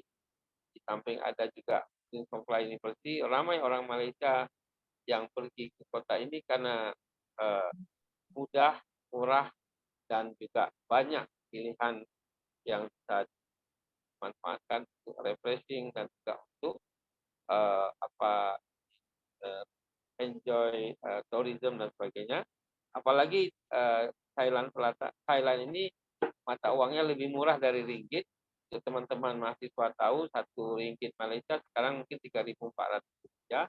Sementara 1 baht Thailand cuma 430 rupiah macam itu. Jadi makanya kalau orang Malaysia datang ke Thailand, makan apapun cuma segitu doang bayarnya, kira-kira begitulah. Seperti juga orang Eropa pergi di Indonesia makan apa aja cuma berapa euro saja. Oke, tadi Dr. Zahar juga meng-highlight bahwa kestabilan sebuah kota negara sangat penting dari kestabilan politik, dan itu semua harus bergandengan tangan. Jangan sampai yang kalah kemudian menjadi cabaran bagi yang menang, tapi sebaiknya bergandengan tangan. Oke, begitulah diantaranya dalam rangka kita ikut memberi warna untuk Kota Bekasi tercinta pada hari ini. Oleh karena sudah lebih setelah 10 menit, 15 menit dari waktu yang kita rencanakan, kita akan akhiri dengan sebuah lagu terakhir yang